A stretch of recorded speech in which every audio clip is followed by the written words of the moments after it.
Today is February 16th. Welcome to Big Book Daily. My name is Rob. I am an alcoholic.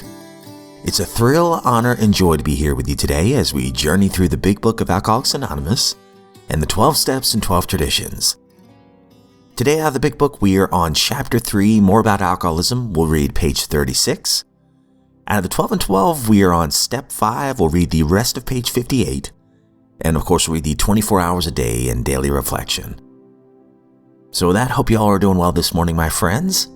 Life is good over here. I've got my brand new Turtle Power Ninja Turtle cup here, just filled to the brim with some coffee and also some Hogwarts Butterbeer Creamer, which is really, it's pretty darn good this morning. I got a little sugar with my caffeine. But with that, let's go ahead and get to the good stuff.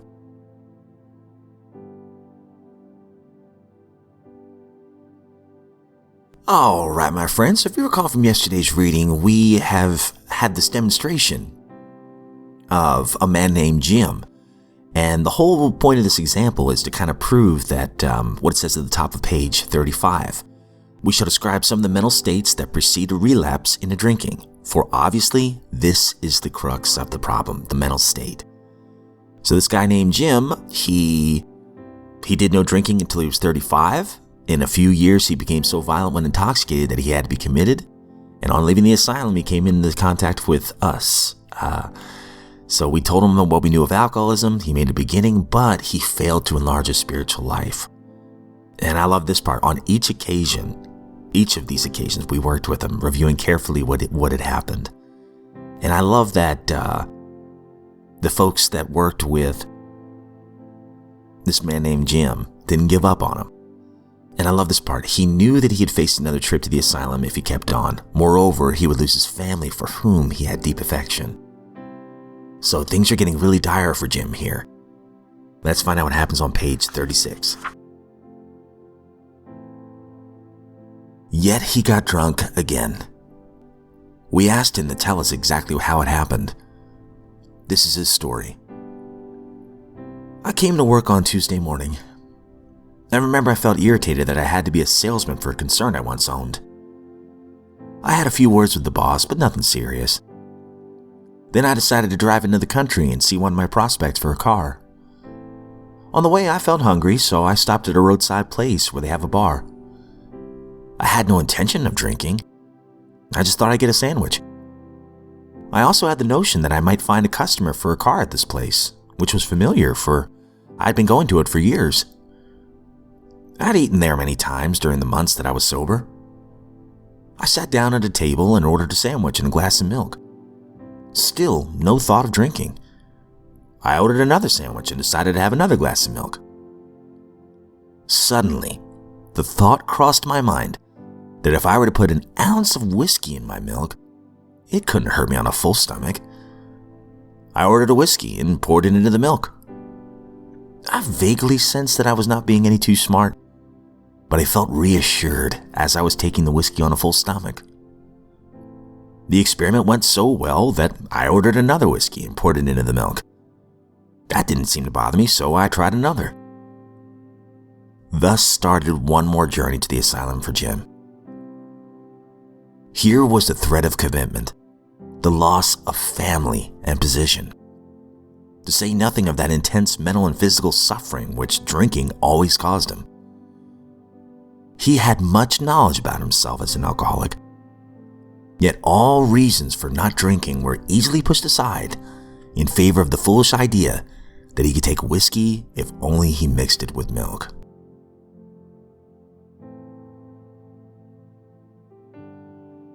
Out of the 12 and 12, we're on Step 5.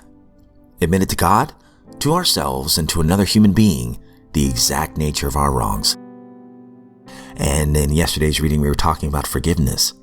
Often it was while working on this step with our sponsors or spiritual advisors that we first felt truly able to forgive others, no matter how deeply we felt that they'd wronged us. It's a beautiful step, Step 5, so we'll continue on 58. Another great dividend we may expect from confiding our defects to another human being is humility, a word often misunderstood. To those who have made progress in AA, it amounts to a clear recognition of what and who we really are, followed by a sincere attempt to become who we could be. Therefore, our first practical move toward humility must consist of recognizing our deficiencies. No defect can be corrected unless we clearly see what it is. But we shall have to do more than see. The objective look at ourselves we achieved in step 4 was, after all, only a look. All of us saw, for example, that we lacked honesty and tolerance, that we were beset at times by attacks of self-pity or delusions of personal grandeur. But while this was a humiliating experience, it didn't necessarily mean that we had yet acquired much actual humility. Though now recognized, our defects were still there. Something had to be done about them, and we soon found that we could not wish or will them away by ourselves. More realism and therefore more honesty about ourselves are the great gains we make under the influence of step 5.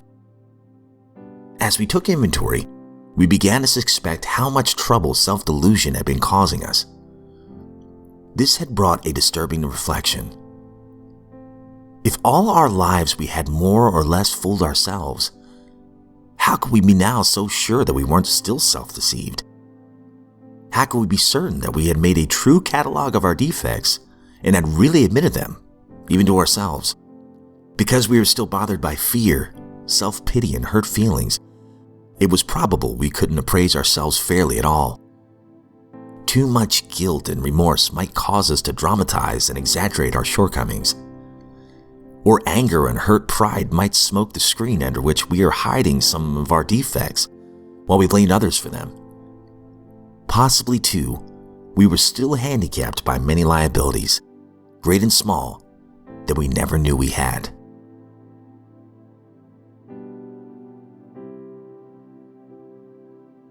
"24 hours a day, February 16th. AA thought for the day. One drink started a train of thought that became an obsession, and from then on, we couldn't stop drinking. We developed a mental compulsion to keep drinking until we got good and drunk. People generally make 2 mistakes about alcoholism. One mistake is that it can be cured by physical treatment only. The other mistake is that it can be cured by willpower only. Most alcoholics have tried both of these ways and have found that they don't work. But we members of AA have found a way to arrest alcoholism. Have I gotten over my obsession by following the AA program? Meditation for the day. I will try to be unruffled, no matter what happens. I will keep my emotions in check, although others about me are letting theirs go. I will keep calm in the face of disturbance. Keep that deep inner calm through all the experiences of the day. In the rush of work and worry, the deep inner silence is necessary to keep me on an even keel. I must learn to take the calm with me into the most hurried days. Prayer for the day. I pray that I may be still and commune with God. I pray that I may learn patience, humility, and peace.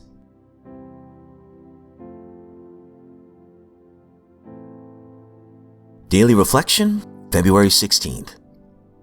Commitment. Understanding is the key to right principles and attitudes, and right action is the key to good living.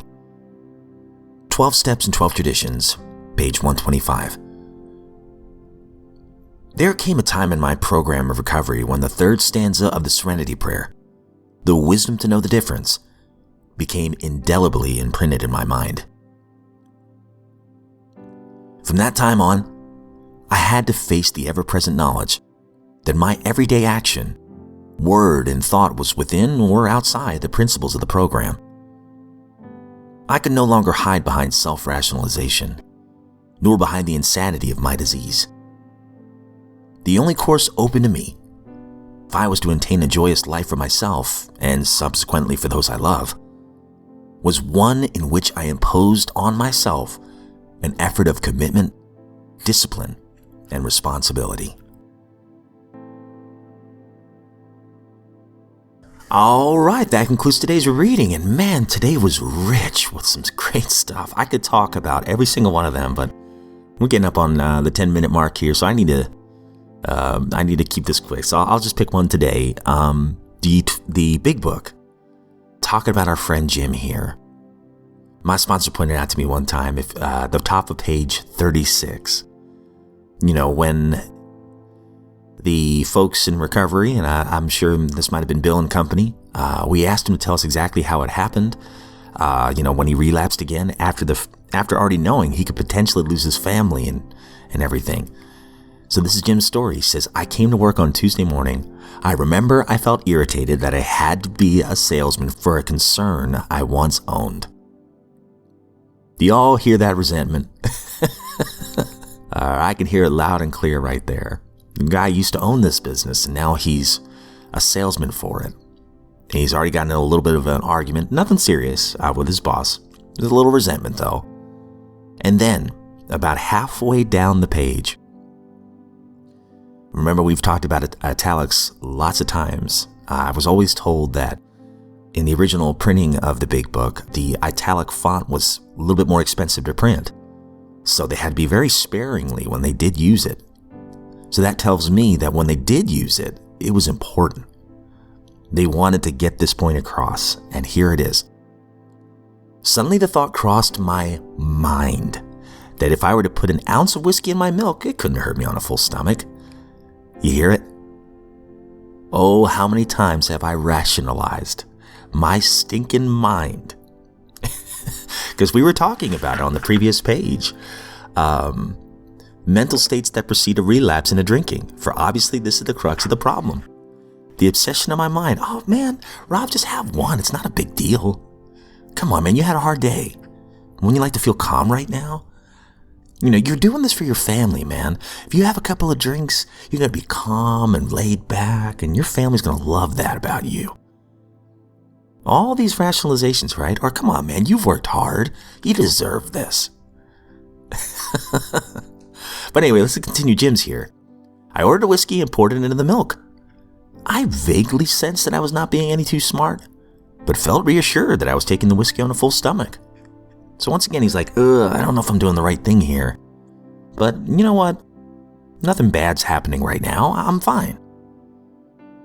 But sure enough, just a couple more sentences down, thus started one more journey to the asylum for Jim.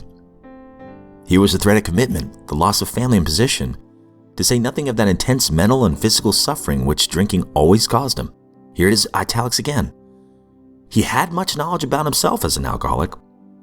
He did have self-knowledge, but that didn't seem to be enough to keep him sober. Yet all reasons for not drinking were easily pushed aside in favor of the foolish idea that he could take whiskey if only he mixed it with his milk. So he did have self-knowledge. He did have willpower. But as it said in the previous page, he failed to enlarge his spiritual life. Well, how do we do that? At least for me, it's the steps. It's trying to do what the steps tell me to do, which honestly is relying on my higher power. I had no problem believing in God, but I guess I had a problem letting go of some things. And these steps helped me with that. Finally admitting, letting go, talking about the first step. Letting go of the control. I can't control this drinking. I need help. And letting go of the old thoughts of the old prejudices I had of my higher power. And keeping an open mind for the new thoughts. And having the willingness to try something new. I always heard, how can you be sober? HOW, that's an acronym. Honesty, open-mindedness, and willingness. So with those three kind of principles in mind, I try to do these steps every day. And let me tell you something. The honesty one, that's a kicker, man. Because if I'm being honest right now, I still got a long way to go. But you know what?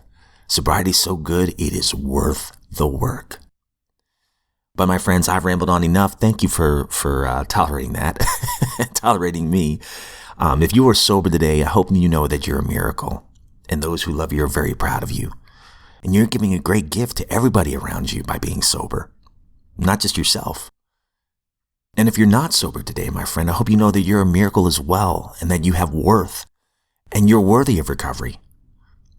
Your story is not done yet. And you can make the very, very first step toward change today, to write the very first word of your new chapter. And you don't have to do it alone. That's the beauty of this program. This is a we program. But as always, my friends, I don't speak on behalf of AA or NA, Al-Anon or any other sect. I am just a friend in this lifeboat of recovery, really honored to be here. What a blessing. And thank you so much for sending the emails and the comments. I love hearing your God stories. And if you ever want me to share one on the show, just put it in the subject. I'll keep your anonymity intact. I'd be honored to carry the message, your message, to this particular audience. And it's so cool to hear people from all around the world, reach out occasionally. This is a small time show, but man, what a blessing it is to know that I'm not alone. It's so cool. But my friends, I hope you have a great one today. And if we are given another set of 24 hours, I sincerely look forward to seeing you right back here tomorrow.